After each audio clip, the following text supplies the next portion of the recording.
Mario Dendi Satrio, umur 20 tahun, namanya mendadak tenar, bukan karena keberhasilannya, namun sayangnya serentetan tragedi menjadi catatan merah tebal dari kasus yang bikin Mario tenar.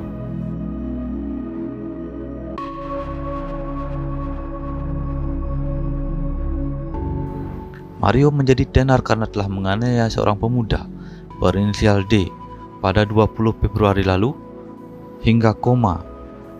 Penganiayaan itu terjadi di Komplek Grand Permata Pesanggerahan, Jakarta Selatan.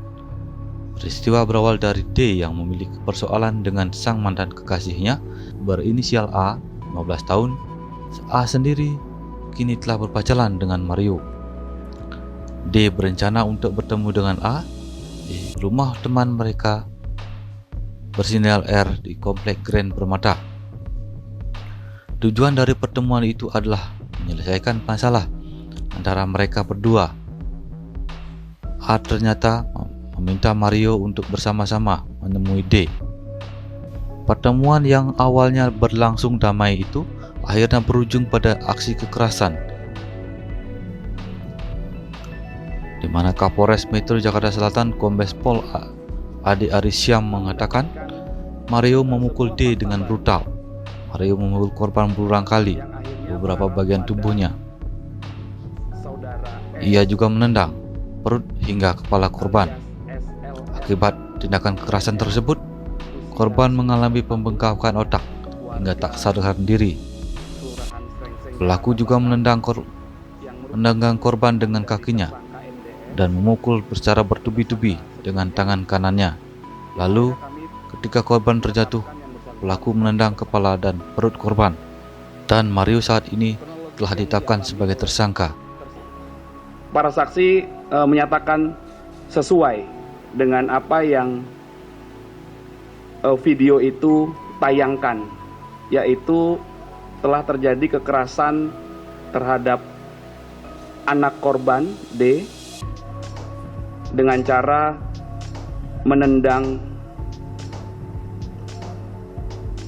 kepala anak korban beberapa kali,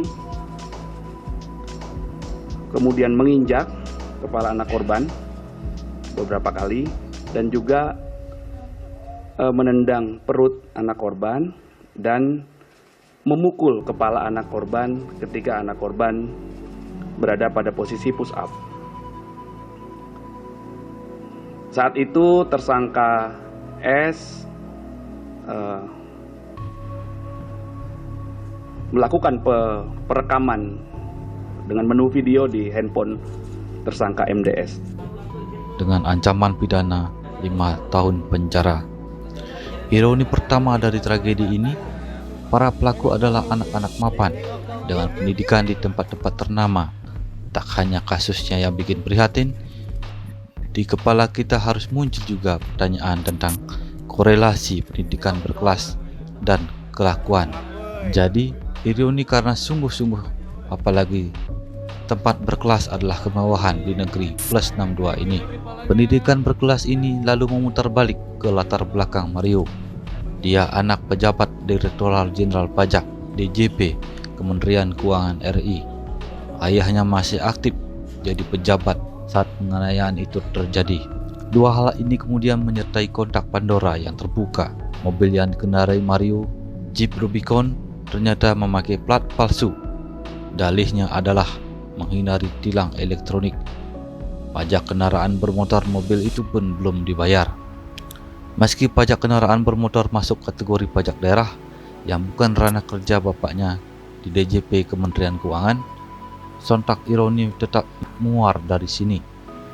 Mau kantong kanan atau kantong kiri untuk menggambarkan pajak daerah dan pajak nasional yang jadi ranah tugas si bapak. Dua-duanya terkait dengan upaya negara yang terus menggaungkan dorongan dan penindakan kait kepatuhan pajak. Wajar saja Menteri Keuangan Sri Mulyani Indrawati angkat suara soal kasus ini. Gaya hidup mewah dan kelakuan jajaran DJP beserta keluarga mereka langsung kena semprot. Mulai hari ini Saudara RAT, saya minta untuk dicopot dari tugas dan jabatannya. Dasar pencopotan dari jabatan struktural adalah pasal 31 ayat 1 PP 94 tahun 2021 mengenai disiplin pegawai negeri sipil. Saya minta agar seluruh proses pemeriksaan dilakukan secara detail dan teliti hingga kemudian bisa menetapkan tingkat hukuman disiplin yang kami dapat tetapkan. Sesegera itu terungkap kekayaan Rafael yang setara menteri. Yang itu juga tak semuanya terlaporkan dalam berkas laporan harta kekayaan pejabat negara LHKPN. Dalam hitungan hari, Sri Mulyani mencopot Rafael dari jabatannya. Puncaknya, Rafael mengundurkan diri dari status sebagai aparatur sipil negara. Kemudian, ayah Mario Dendi Satrio pun akhirnya meminta maaf kepada publik atas ulas anaknya yang mengeroyok D 17 tahun. Saya, Rafael Aluntri Sambodo, orang tua dari Mario Dendi, dengan ini menyampaikan permintaan maaf kepada Mas David dan keluarga besar Bapak Jonathan, keluarga besar PBNU, dan keluarga besar GP Ansor, dikarenakan perbuatan putra saya telah menyebabkan luka serius dan trauma yang mendalam.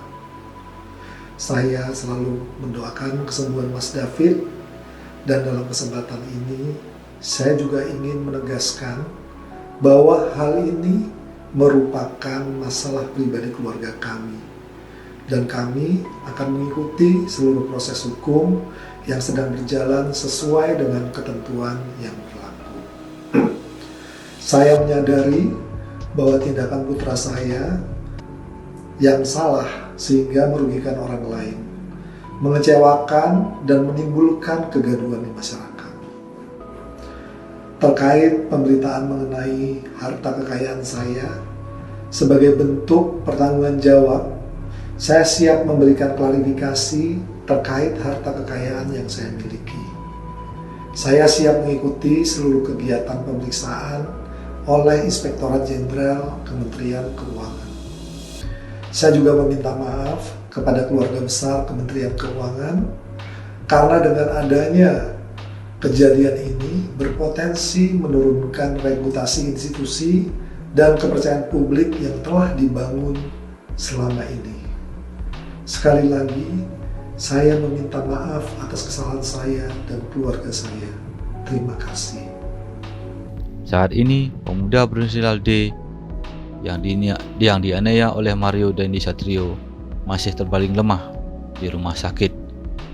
D diketahui merupakan anak dari pengurus gerakan pemuda GP Ansor, bagian dari Nahdlatul Ulama, sedangkan Mario adalah anak pejabat Direktorat Jenderal Ditjen Pajak.